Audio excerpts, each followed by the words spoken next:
100 साल पहले जब होपा के इविल शैडो को एक इंसान ने एक बोतल में कैद कर लिया, क्योंकि वो डिस्ट्रक्टिव पोकेमॉन अपने काबू से बाहर जा चुका था और तबाही मचा रहा था।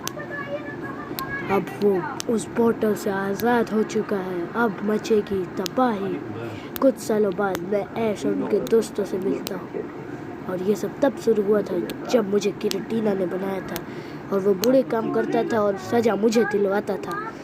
और मैंने ऐश को उस टावर के पास ले आया, उस शहर के टावर के पास जहाँ से ये सब शुरू हुआ था।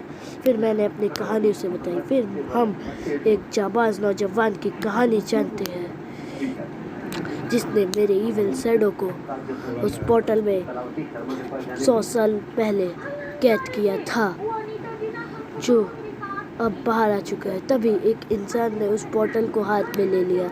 वो बोतल उस पर हावी होने लगी, उस पर काबू बनाने लगी, लेकिन हम ऐश के साथ मिलकर उसे किसी भी तरह बचा लेते। फिर वहाँ कुछ बुरे लोग टीम रॉकेट आ जाते हैं और उस बोतल को चुरा लेते हैं, और वो बोतल उन पर भी हावी होता है, और उनसे हाथ से छूटकर वो बोतल गिर के टूट जाता है। होपा आज़ाद हो जाता है, और बहुत सारे legendary Pokemon Dialga, Palkia, Giratina, primal Groudon, primal Kyogre और क्यूरम को, लेकिन मैं भी 3 लेजेंडरी पोकेमॉन लेटियस और रेक्वेजा बुला के ऐश के साथ उसे रोकने चल देता हूँ। और वहाँ ऐश के दोस्त फायर, वाटर और ग्राउंड पोकेमॉन की मदद से वो बोतल बना लेते हैं और ले आते हैं। होपा को वो उस पर कैद कर देते हैं, और होपा उसमें कैद हो जाता है।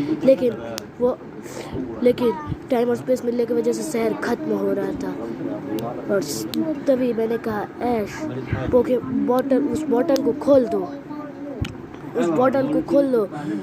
अब वो शैडो खत्म हो चुकी है। तो ऐश उसे खोलता है। होपा अनबाउंड अपने रिंग से सारे शहर वालों को बाहर भेज देता है। अब बचता हूँ मैं और मैंने ऐश को कहा था कि तुम मुझसे कोई भी एक विश मांग सकते हो।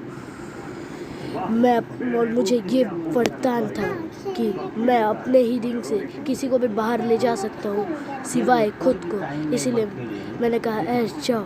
लेकिन मैंने ऐश को कहा था तुम कोई भी एक विश मुझसे मांग सकते हो जो मैं पूरी करूँगा। लेकिन मुझे यकीन नहीं हुआ। उसने ये विश मांगी कि मैं अपने रिंग के आर पार जा सकता हूँ। तभी वो टाइम और स्पेस रुक जाता है, और वहाँ पे आरसीएस आ जाता है। आरसीएस आते ही टिकॉट पोकेमॉन आरसीएस आता है, और वो उस विश को पूरी कर देता है, जिससे मैं भी अपने रिंग के आर पार जा सकता था। और यही थी मेरी स्टोरी। आपको अगर मेरी स्टोरी अच्छी लगी तो वीडियो को लाइक करें और मेरे चैनल को सब्सक्राइब करें। तब तक के लिए बाय।